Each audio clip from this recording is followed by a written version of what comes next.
The value is for the patient, their improvement. That's the purpose of healthcare. If we're just measuring screening or follow-up visits or script refills, that doesn't tell you anything about whether that person's getting better. Yes, it gets hard. Like, how do you quantify recovery? How do you describe it? But there is a way to do it.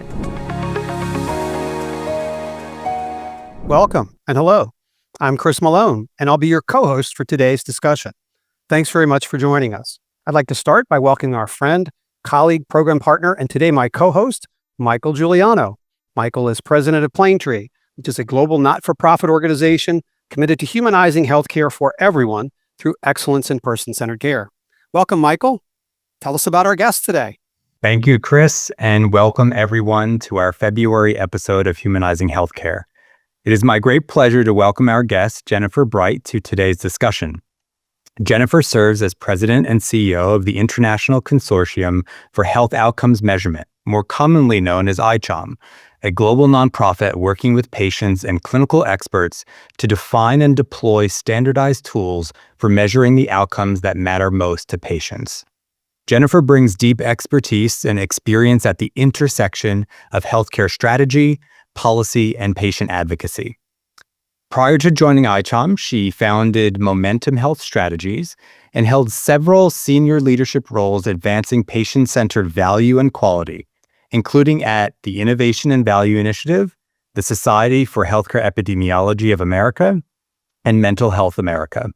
She holds a Master of Public Administration and Public Policy from George Washington University and a BA in Political Science from Trinity University. Jennifer is also a frequent voice in patient-centered care and outcomes measurement, appearing as a speaker and guest in patient experience forums, and she continues to contribute to industry thought leadership, including in the New England Journal of Medicine Catalyst.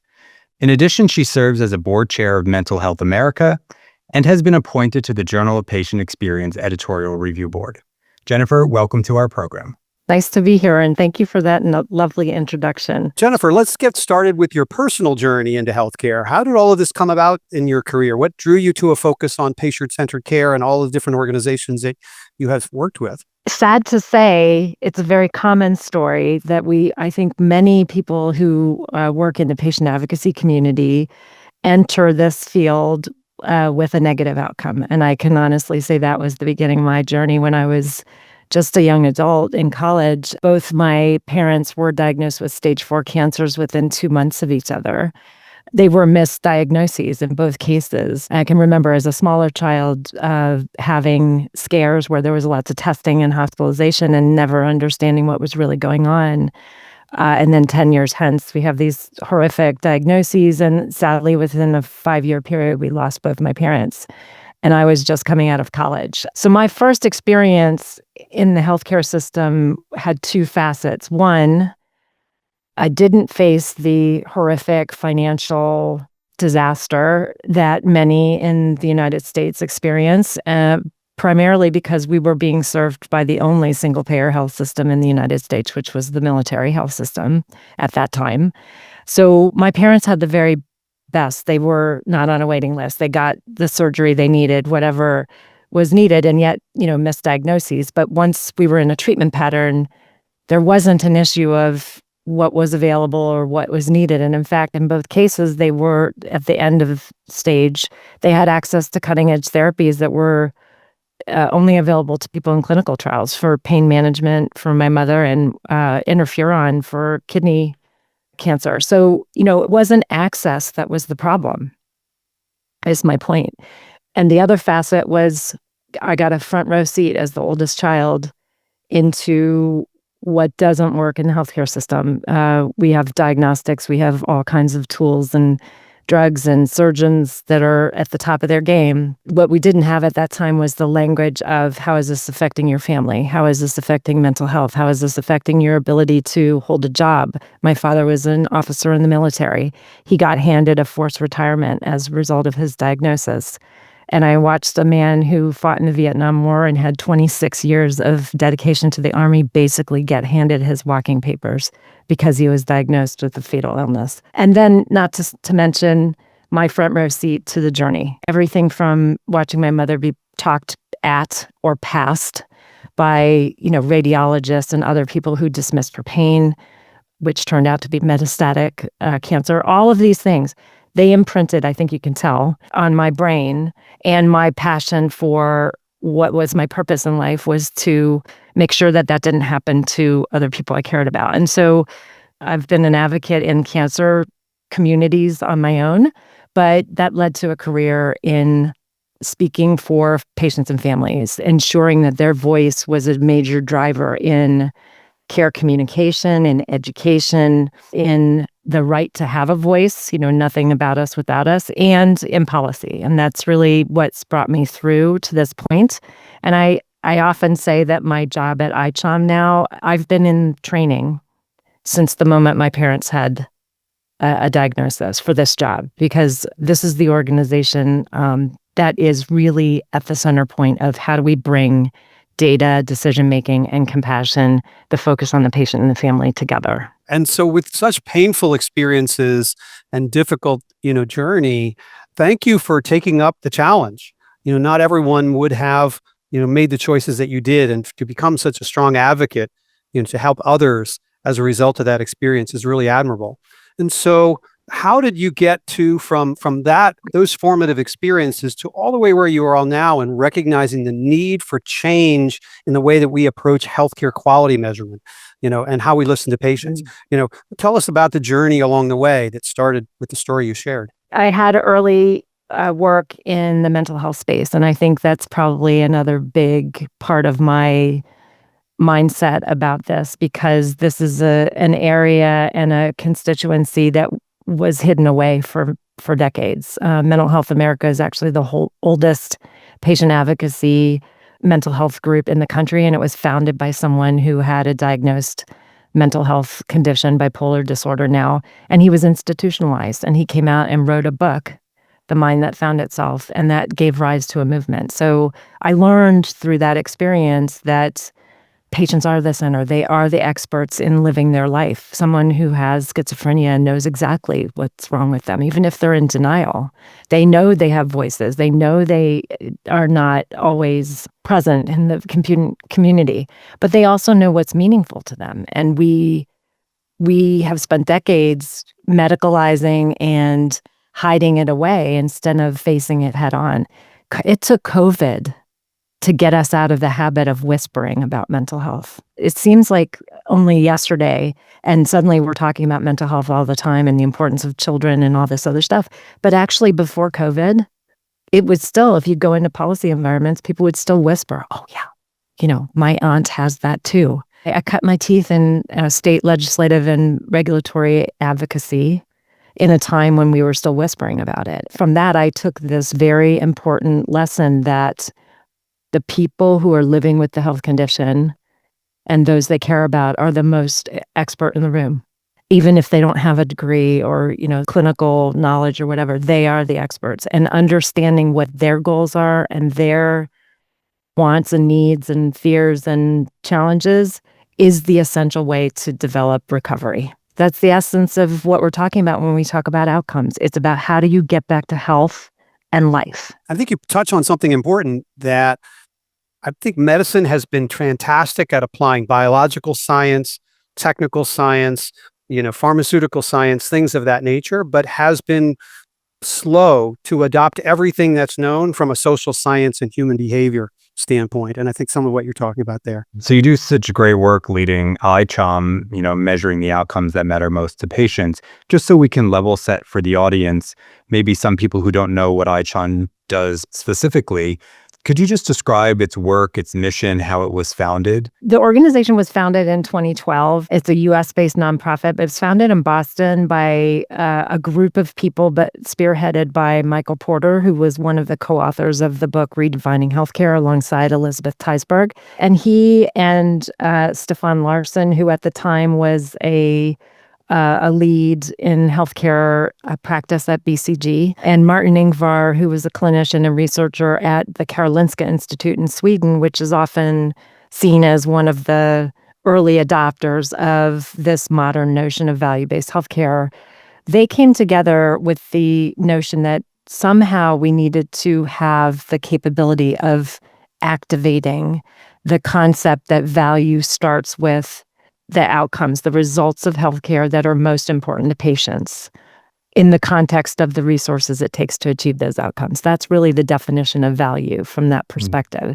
So ICHOM was born to operationalize the more academic view or equation, if you will, and not only to activate it, but to actually lean into defining it. So the purpose of the organization right out of the gate was find ways to bring science, patient view, and clinical expertise together to together define in a health condition what are the outcomes that are most important to achieve for stroke, for cancer care, for mental health, for pregnancy and childbirth. And so that was the origin story of ICHOM on an international scale. And to date, we've mapped going on 48 different health conditions, spans every body system except for respiratory, and we're working on that. And these sets are grounded in science. They're a curation of existing tools, clinical tools, as well as patient-reported outcome tools that we have today that can help us see in the data, are we directionally correct for the things that are important to patients? And it isn't just survival for cancer. It's also mental health. It's, do you have enough functioning that you can care for your family if you have young children? Can you go back to work if that's important to you? How's your mobility? How's your pain management? That is a holistic view of the patient, not as just their disease, not as just mortality and survival statistics, but a life. And that's really what we're about. And now I would say forward, especially since I took over, really emphasizing where in the world is this the practice? Where is the work that ICHOM has done to define these sets? Where is it the backbone of data that's fundamentally changing care to be personalized, to be compassionate, and most importantly, to yield results? That's great to hear, and thank you for expanding on it. I think I have a little bit of a left of field question, which is, this seems to be so obvious, right? That of course we should measure the outcomes and the experience of people who are on the other end of the receiving care based on what you said earlier, which is that they know their story best, rather someone else telling it for them. This harkens back to Angie, who founded our organization in 1978, which was the clinical care was great, but everything else about it was lacking, that humanization. So why do you think it took us so long? What barriers were there to get to this point before ICHOM was founded to drive us in the right direction? A couple things. We have spent decades focusing all our attention in academic medicine and publication on the primacy of clinical judgment.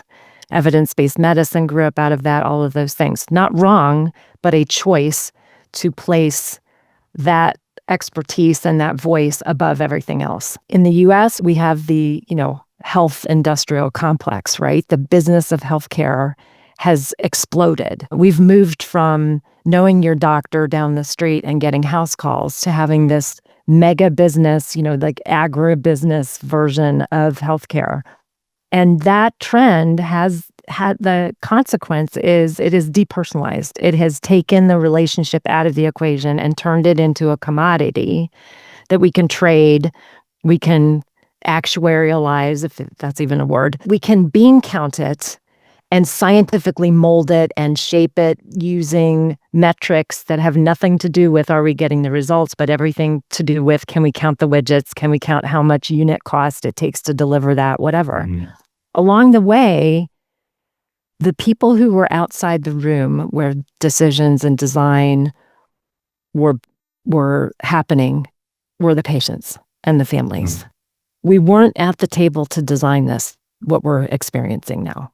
Other people designed it for us in our best interest, with the best of intentions, I'm sure. But because it wasn't co-created with people who were living the life, we missed the train to make it what it should be, which is what we're talking about. And so now we're in this time where I think everybody, this is a global statement, all around the world, we're all confronting the same things. Aging population, less resources, rising costs, workforce shortage and major burnout, rising prevalence of chronic diseases that we can't explain why we're seeing it in younger and younger. it doesn't matter what country you're in or what socioeconomic, we're all facing those challenges in some degree. What's different now is everybody's waking up to the fact that we have to do something fundamentally different in order to get on top of it. From where I sit, there's a sea change starting to happen where even payers and those that were very comfortable making decisions on our behalf, meaning on patients and families' behalf, are suddenly realizing that perhaps if we're in the room helping them see what the solutions are, we get to the solution faster, buy-in happens, and we might actually see better results. I think there's a bit of a light bulb starting to go off. I can say that the light bulb's already burning at LED wattage in other places, but I think it's just starting to flicker here. I like how you emphasize the fact that this is a global challenge, but we've created a global community to help us move forward and share those innovations. And I'm sure you see this struggle of how we can move past these operational metrics of utilization, of throughput, of wait times, of satisfaction. What else can we be doing as a global community to move past that to say, well, all of that's still important for operations, but I need to hear the voice and listen. That sounds easy. One is this isn't going to happen one direction. This has to happen from all directions. So when I say that, I mean there has to be clinical and patient ground up thinking. How do we shine the light on the examples that work? So that's the grassroots version, right? And there also has to be leadership from the top down. So, ministries of health from around the world, OECD, World Health Organization, these are all organizations that are talking about the importance of co-creation and patient and family involvement in system redesign. That's important. But we also have regulatory policy. So here in the US, CMS is kind of dipping its toe into this notion that we need to rebalance the way we're measuring. I don't want to say quality because it's bigger than that. Like the way we measure the best investment we're making in any moment has to be about results. And I think they're edging to that. I would love to see kind of just jump off the cliff because I really believe that the ground will rise up to meet if we are bold enough. But progress will take progress in any way. So there's this top down, bottom up. But I think that the other piece is we have to stop trying to redefine the concept of value.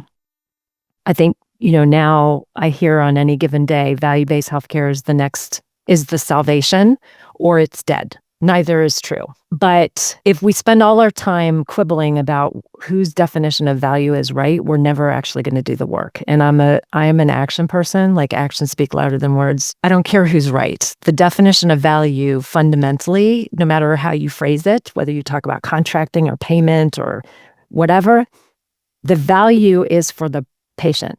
Value is their improvement. That's the purpose of healthcare. I don't think anybody can quibble with that. That is a fundamental truth. The purpose of delivering healthcare is to realize health. And if we are measuring something that doesn't actually tell us whether we've achieved that, I would argue maybe we should reconsider whether we spend time on that. For those who are listening who are wondering, okay, we're talking a lot about measuring things differently. Can you give us a description of what does that look like practically? Some may be saying, hey, appointments are short. Are we adding things to the doctor's checklist, or are these things done in the back end? Give us a little bit of a picture of what that looks like in terms of measurements and how it can be used to strengthen those relationships you mentioned. Well, I'll give you a very current example because ICHOM just held a webinar this morning, which will be online on our YouTube channel shortly, around stroke care improvement in Thailand and they measured over a 5-year period. And you can see the difference pre-using ICHOM set and post. And it was looking at time to needle for, typical clinical markers for stroke management. But it was also looking at things like pain and functioning and mental health and people getting back to their lives. And what they discovered was a really strong correlation between not only the clinical measures, but the satisfaction and the feeling of I'm getting the best care. I trust, my care was very tied to mental health, very tied to functioning. And so when we talk about practical things, what we're talking about at ICHOM is Are you making the changes in someone's A1C for diabetes? And are you also helping to ensure that their anxiety about staying in range is reduced? Because both of those things are essential to someone feeling like they are good at managing their condition. And it's important to them living their life, whether they're playing sports or having a full-time job or several jobs. If you don't have one, you don't have the other. So they're very strongly tied. And what we see, and I've talked with Michael about this a lot, the data proves everything. So this isn't just philosophy. Everything I'm saying sounds lovely, but if we don't have the data to back it up, then it's just a nice idea. And what ICHOM has really been showcasing is there are thousands of examples where it is very clear that tracking this data, it takes intentionality and it takes time, but it pays dividends in increasing satisfaction, increasing people's engagement with their care. It increases return to work. It increases family all of the things we want to see. And it delivers back to the workforce. They're working at the top of their training. They're able to personalize care. They're able to provide different types of intervention and care for people who may need more. And the people who are well managed don't need as intensive intervention. But you can see that in the data.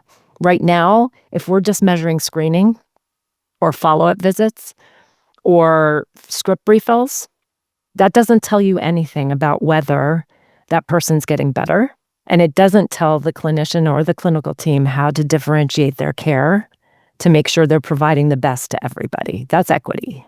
Yeah, there's 1,000 examples. I'm sure Plaintree has examples as well, but this is what we need to do. We need to spend time shining a light on that data to make it patently obvious that this isn't just a nice to do, this is a must do. And when you invest and you use this kind of data, you will see the pathway forward very quickly. One of the reasons why I like this so much is because fundamentally at the core of Plaintree, the way we describe person-centered care is compassionate, collaborative care that improves the outcomes that matter most as defined by the people both giving and receiving that care. So how do you see this measurement, this talk of value, this talk of, how we're going to use AI and technology now? How do you see the future of all of this to ensure that we're actually getting to that definition from a Plaintree perspective of person-centeredness? Like, what do we need to do with our leadership and our systems to move in that way? The official answer from ICHOM would be standardization is really important. And I don't mean standardization in like a rigid, not organic way, but the point is if we're all measuring using the same yardstick, we can compare and we can see and understand the why behind differences in outcomes. One of the challenges, especially in the US environment, is that we're not all measuring the same way. We're definitely not all on the same page about what we should be measuring. And consequently, it's really hard to see the path. And I'm not talking about CAHPS surveys, right? But that information isn't helping us see where we can improve. It's giving us kind of a surface level sense that we're doing okay, and that's good enough. I think we need to be brave enough to go a level down and standardize what we're collecting and then be transparent about it. Not only across systems, but with patients. Patients need to see if I'm a diabetic with, type 1 diabetes or type 2 diabetes, and here's what I'm experiencing, and here are my numbers.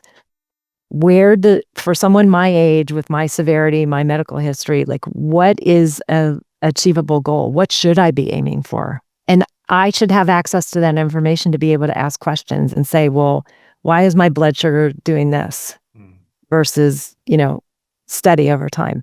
So standardization, I think, is one. I think the other is a bit of a mindset shift, and one that doesn't exist in a lot of other places in the world. And that is that patients have a role. Patients and families are a co-creator of the solution. I think we're still not fully embracing that here in every sector. And I think payers are just starting to wake up to it, that they need to develop a relationship. That's great. It's maybe 15 years a little behind, but let's coach, let's, show the way, let's engage. And patient organizations are resources. They have enormous expertise and access to real world examples. For patient advocates, I think the challenge is to get clear on what you're advocating for. You said it. I've been a patient advocate my entire career, but we were trained, or we spent most of our time talking about access. Even in mental health, it was access to services, access to housing, access to something, not results. And yes, it gets hard. Like, how do you quantify recovery? How do you describe it? But there is a way to do it. And that's what we have to shift our language as patient advocates. We're not advocating for just access to a thing. We're advocating for health for the population we represent. That's a slightly different demand. A lot of organizations, I'm sure, that you work with, we work with, of course, are going to say we care about the outcomes of patients. We're patient-centered, we're person-centered. It's easier to say, harder to do. And what do you think are some of those misconceptions when health systems think about this is what patients or family members truly value? It's easy to assume sometimes. Where are some of those misconceptions that you see, and how do we avoid them? Everybody says, oh yeah, we measure outcomes. But outcomes as currently construed in our measurement system writ large are often things we do to or for patients. They are not outcomes. So an outcome is not a screening. It's a tool. It's a way of knowing, but that is not an outcome. Whether you hit a 7-day follow-up after an ER visit, that's not an outcome. And we've mislabeled things. So I think that's my point, is we've lost our way a little bit in the terminology that we're using, and we've allowed these words to become umbrellas that aren't actually precise in what we're talking about. Outcomes are results. Outcomes are, did you avoid the angina? Did you lower the A1C? Did you manage the blood pressure? Are the lipids under control? Did you manage the pain for a sickle cell disease patient? Not whether you administered pain medication within an hour. That's not an outcome. An outcome is whether you managed that sickle cell disease warrior's pain event. And yeah, that's harder. But frankly, here's my advocate coming, make it happen. That's what we're supposed to be doing. The other comment I would make is, don't make outcomes about punitive. I think this is a risk we have here in the US right now. All the discussion about value-based procurement, value-based reimbursement, it's punitive. The language is somebody's going to lose if you don't do X. That isn't the conceptualization we're talking about. Of course, people, clinicians, clinical teams, intervention strategies that deliver better results should gain favor, should get more resource, should get more patient involvement, whatever. But the place to start is to understand what's actually going on, not to immediately assign winners and losers. And I can point to thousands of examples all over the world. When you start with first understanding what is happening and what you're doing that's working for the patient versus not, everybody wins. And that should be our focus.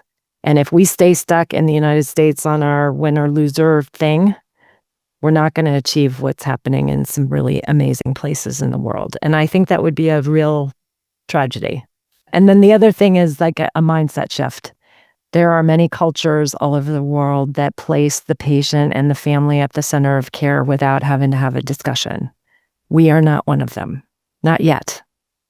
I certainly know plenty of clinicians and teams that have that at heart, and I'm sure Plaintree has been working alongside a lot of them.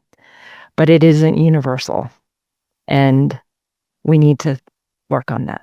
So let's take a few questions from listeners. We've got a question from Vadim Dukanin. Thank you for sharing your story of becoming a patient advocate. In your story, you mentioned being dismissed, which is kind of a patient experience element, and misdiagnosed, which is also kind of agnostic outcome.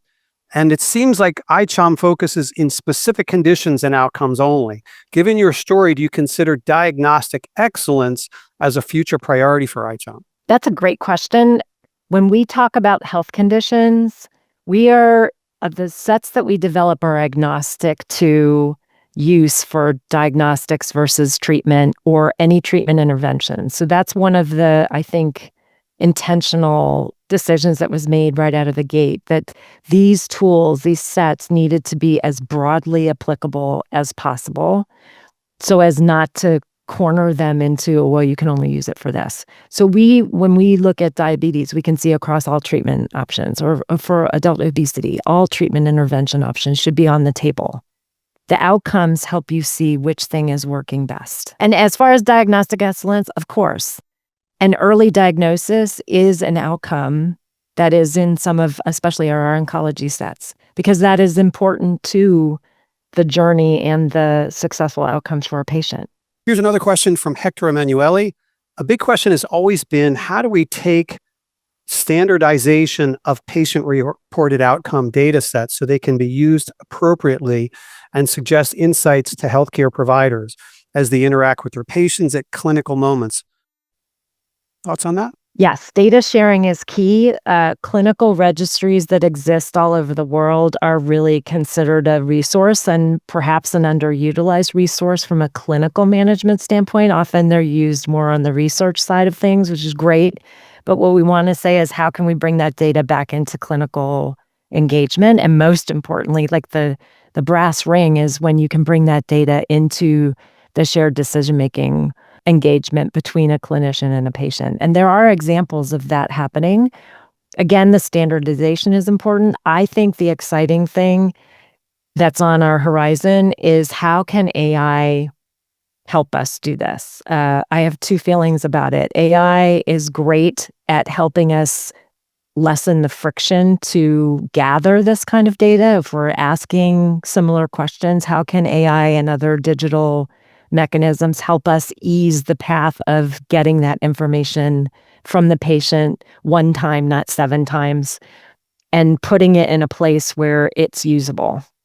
That's the opportunity. The danger is that we have a lot of technology that I think is a bit out over the skis on this, in that it's implying that, well, AI can already give you the answer, except that a lot of the AI that's currently existing has not been trained on outcomes that are important to patients and families. Why? Because the data doesn't exist, or it's spotty.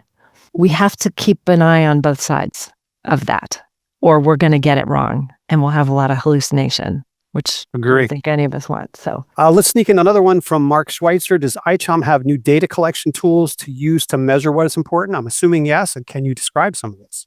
We do not develop PROs or tools. We are not a technology company. We are not a measure developer.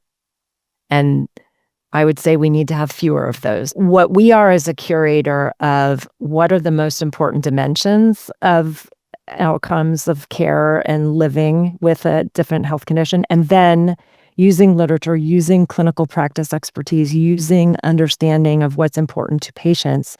What are the existing tools that we already have available to measure those things? And that's it's about that curation, it sounds like. It is. And it's developing the consensus to say, here, and they are comprehensive. And one of the things I often hear is, this is a lot to measure. Our message is start with where you are. What's the biggest pain point that you see in your practice that you want to understand better or solve for? What are the tools you could use to help you see that?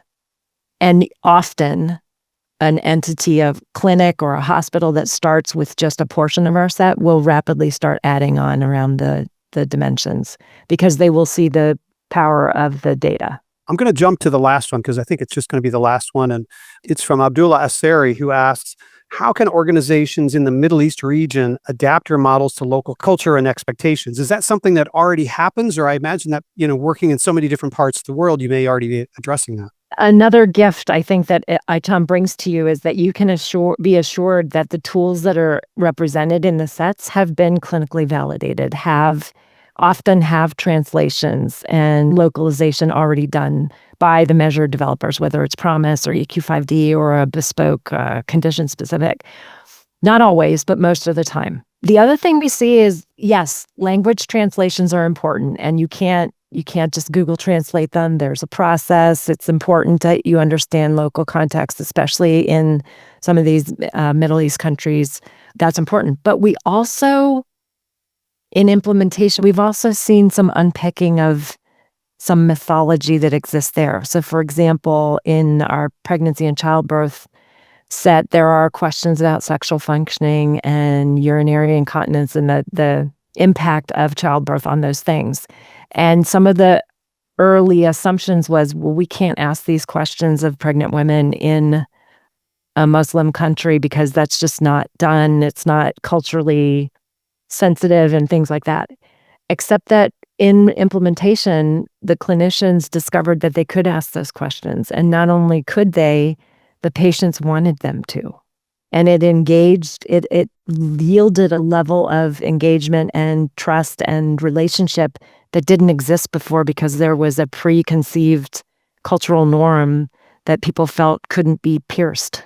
So I think that's another power of this, is that, yes, culture is important and we need to understand context and we need to make sure language is right and we need to start with what's appropriate in the environment you're in and challenge your thinking to explore what can you talk about with patients, because I think we often shut ourselves off from some really amazing insight by assuming that we already know. That's a great example of the impact that it has.